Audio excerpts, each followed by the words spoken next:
हाँ भाई नमस्कार।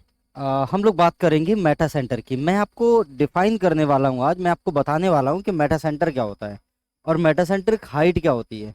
और मेटासेंट्रिक हाइट की वैल्यू को देख करके आप कैसे बता सकते हो कोई कोई भी बॉडी स्टेबल होगी, स्टेबल इक्विलिब्रियम में होगी, अनस्टेबल इक्विलिब्रियम में होगी या फिर न्यूट्रल इक्विलिब्रियम में होगी।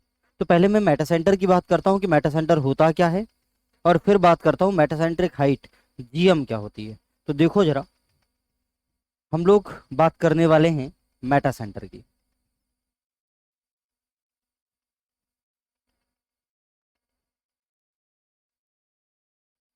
इसको हम लोग डिफाइन करते हैं, डिनोट करते हैं एम से। मान लेते हैं कि यहाँ पर एक फ्री सरफेस है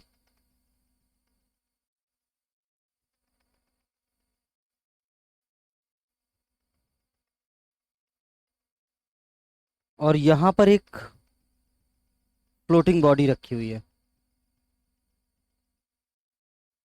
ये फ्री सरफेस है और यहाँ पर एक फ्लोटिंग बॉडी है कुछ इस तरह से। आपको दे रखा है दिस इज फ्री सरफेस और यहाँ पर कोई फ्लूइड है और ये इस बॉडी की लॉन्गिट्यूडनल एक्सिस है। तो थोड़ी देर के लिए मान लेते हैं कि जो सेंटर ऑफ बायंसी है बी, वो ये है, और जो सेंटर ऑफ ग्रेविटी है जी, वो ये है। सेंटर ऑफ बायंसी ये है और सेंटर ऑफ ग्रेविटी जी ये है। मैं क्या करता हूँ, इस फ्लोटिंग बॉडी को डिस्टर्ब करता हूँ with the help of disturbing moment. तो मैं यहां पर एक डिस्टर्बिंग मोमेंट लगाता हूं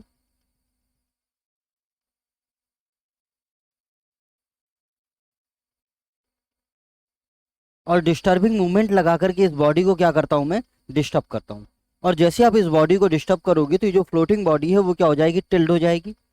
और जब फ्लोटिंग बॉडी टिल्ड हो जाएगी तो ये कुछ ऐसा होगा। जो बॉडी आपकी इस तरह से थी, मतलब वर्टिकल थी और फ्लोट कर रही थी, वर्टिकली फ्लोट कर रही थी, वो बॉडी इस तरह से टिल्ड हो जाएगी, इस तरह से टिल्ड हो जाएगी। और ये इस बॉडी की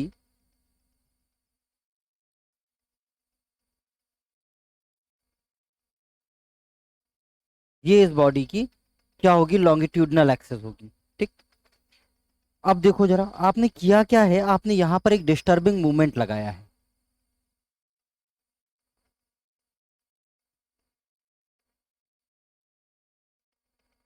आपने यहां पर एक क्या लगाया, डिस्टर्बिंग मूवमेंट लगाया।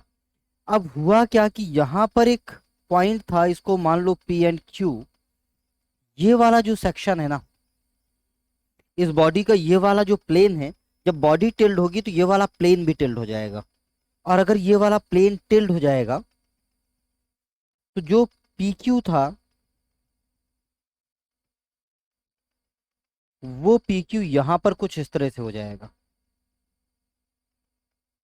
ये बॉडी में जो पी पॉइंट यहां था और क्यू पॉइंट यहां था, ये पी डैश हो जाएगा और ये क्यू डैश हो जाएगा। ये बॉडी का ये वाला प्लेन इस तरह से टिल्ट हो गया, ये पूरी बॉडी रोटेट हो गई है। तो ये पी वाला सेक्शन ऊपर चला जाएगा और यहाँ पर नीचे आ जाएगा। तो मैं आपको ये समझाने वाला हूँ कि यहाँ पर सेंटर ऑफ बायंसी कैसे शिफ्ट हो जाएगा। सेंटर ऑफ ग्रेविटी तो बॉडी में वहीं रहेगा, उसकी लॉन्गिट्यूडनल एक्सिस पे ही रहेगा सेंटर ऑफ ग्रेविटी। लेकिन थोड़ी देर के लिए मान लो कि ये आपकी साइड वन है, लॉन्गिट्यूडनल एक्सिस के इधर वाला जो प्लेन है इसको मैं साइड वन बोल रहा हूँ और इसको मैं साइड टू बोल रहा हूँ। जो लॉन्गिट्यूडनल एक्सिस के इधर वाला प्लेन है इसको साइड टू बोल रहा हूँ। ठीक। अब मामला क्या है कि आप साइड टू में देखोगे तो बॉडी थोड़ी ज्यादा समर्ज्ड हो गई है, बॉडी फ्लूइड के अंदर ज्यादा चली गई है। कहां पर, साइड टू में। और अगर समर्ज्ड वॉल्यूम ऑफ द बॉडी बढ़ गया है तो displaced volume of the fluid भी बढ़ गया होगा। और displaced volume of the fluid बढ़ा है तो displaced weight of the fluid बढ़ गया होगा, और वही होता था बायंसी फोर्स। ये जो साइड टू है, क्योंकि यहाँ पर बॉडी ज्यादा समर्ज्ड है और यहाँ थोड़ी फ्लूइड से बाहर आ गई है, इतनी बॉडी फ्लूइड से बाहर आ गई है और यहाँ पर इतनी बॉडी फ्लूइड के अंदर चली गई है। तो ये जो साइड 2 है, यहां पर बायंसी फोर्स बढ़ जाएगा, और जो साइड 1 है यहां पर बायंसी फोर्स कम हो जाएगा, क्योंकि बॉडी फ्लूइड से थोड़ी ऊपर आ गई है। ठीक। अब जिस साइड बायंसी फोर्स बढ़ गया है, सेंटर ऑफ बायंसी उसी साइड क्या हो जाएगा, शिफ्ट हो जाएगा। भाई सेंटर ऑफ बायंसी वो पॉइंट है जिस पॉइंट पे आप टोटल बायंसी फोर्स को कॉन्सेंट्रेटेड मान सकते हो, केंद्रित मान सकते हो। अगर साइड 2 में बायंसी फोर्स बढ़ गया तो सेंटर ऑफ बायंसी क्या हो जाएगा, शिफ्ट हो जाएगा। तो जो बी सेंटर ऑफ बायंसी यहां हुआ करता था, अब नया सेंटर ऑफ बायंसी यहां हो जाएगा बी डैश, और यहां पर आपका लग जाएगा बायंसी फोर्स।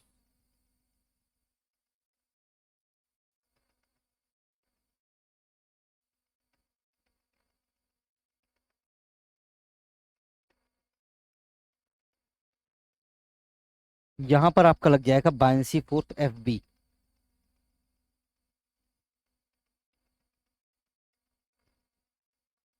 और अगर आप, ये भाई ये नया सेंटर ऑफ बायंसी है तो यहां पर बायंसी फोर्स लग केंद्रित होगा, बायंसी फोर्स लगेगा। अगर आप इस बायंसी फोर्स की लाइन ऑफ एक्शन को एक्सटेंड करोगे, मेरी बात को ध्यान से सुनना, अगर आप इस बायंसी फोर्स की लाइन ऑफ एक्शन को एक्सटेंड करोगे, इसकी लाइन ऑफ एक्शन को एक्सटेंड करोगे, तो ये बॉडी की लॉन्गिट्यूडनल एक्सिस को कहीं पर इंटरसेक्ट करेगा, और बॉडी की लॉन्गिट्यूडनल एक्सिस को जहां पर इंटरसेक्ट करेगा वही मेटा सेंटर है। फिर से सुनना मैंने क्या किया, ये एक फ्लोटिंग बॉडी थी, मैंने एक डिस्टर्बिंग मूवमेंट लगाया और ये बॉडी क्या हो गई है, टिल्ट हो गई है।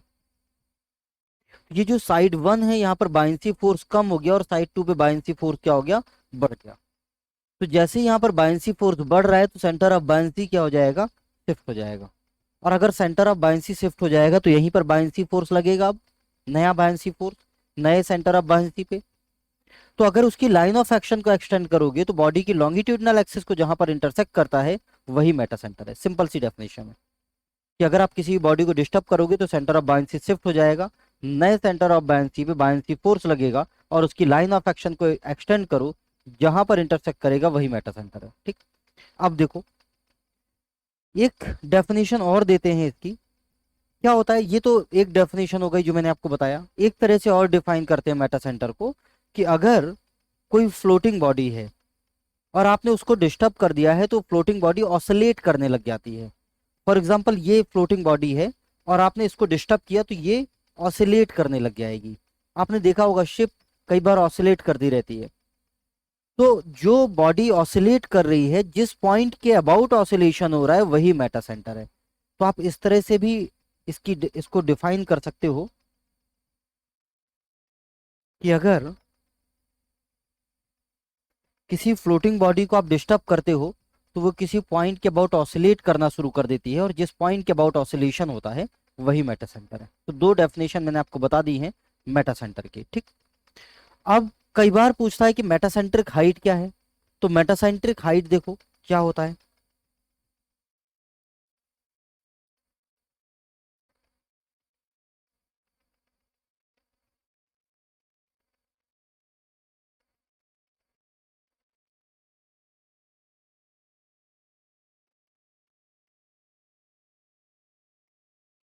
Metacentric height GM. तो मेटासेंट्रिक हाइट क्या होता है, ये डिस्टेंस होता है between centre of gravity and metacentre. देखो मान लो ये बॉडी है और ये कोई फ्लोटिंग बॉडी है,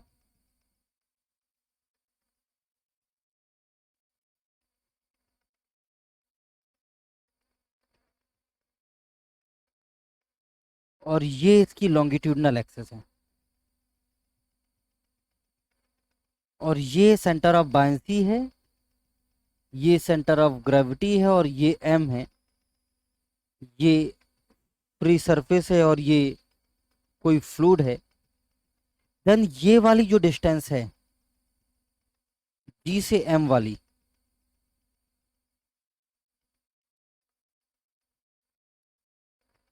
ये वाली जो डिस्टेंस है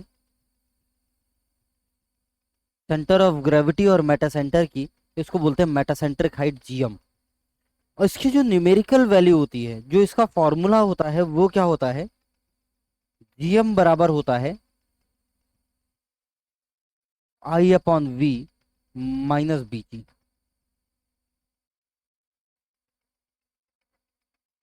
ये होता है GM, I upon V minus busy.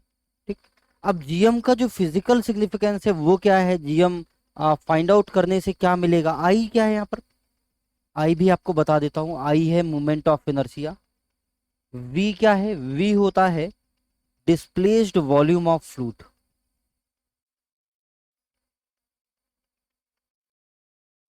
Fluid, या फिर समझ्ड volume of body,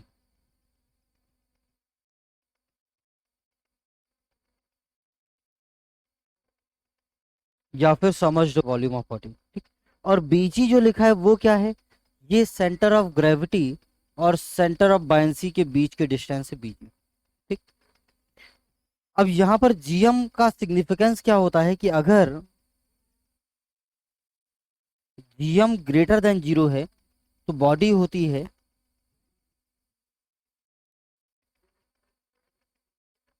stable equilibrium में। अगर जीएम लेस देन जीरो है तो बॉडी होती है अनस्टेबल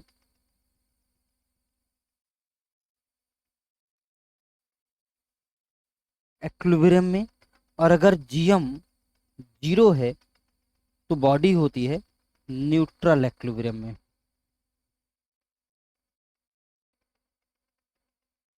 ये किसका इक्विलिब्रियम की बात चल रही है, इक्विलिब्रियम की बात चल रही है फ्लोटिंग बॉडी के लिए। ठीक है। तो मैं आपको क्या बताने वाला था, मैं आपको बताने वाला था कि मेटा सेंटर क्या होता है। मैंने आपको डिफाइन करके बता दिया है, पूरा ड्रॉ करके बता दिया है कि आप बॉडी को डिस्टर्ब करिए, नया सेंटर ऑफ बायंसी आएगा, वहां पर बायंसी फोर्स लगेगा, उसकी लाइन ऑफ एक्शन को एक्सटेंड करिए, लॉन्गिट्यूडनल एक्सिस पर जिस पॉइंट पर इंटरसेक्ट करेगा वो मेटा सेंटर है। फिर मैंने आपको बताया कि मेटा सेंटर हाइट क्या है, then this is distance between centre of gravity and meta centre. क्या होता है, I upon V minus B E. और अगर जीएम ग्रेटर देन जीरो है तो बॉडी होगी स्टेबल इक्विलिब्रियम में, लेस देन जीरो होगी तो होगा अनस्टेबल इक्विलिब्रियम में, और अगर जीएम जीरो है तो बॉडी होगी न्यूट्रल इक्विलिब्रियम में। ठीक। ये आपका पूरा कॉन्सेप्ट था मेटा सेंटर हाइट का। ठीक। इसके बाद हम लोग नेक्स्ट वीडियो में बात करेंगे किसी नए कॉन्सेप्ट में, 10 या 20 मिनट में उठाएंगे और किसी नए कॉन्सेप्ट को और उसको डिस्कस करेंगे। ठीक है, धन्यवाद।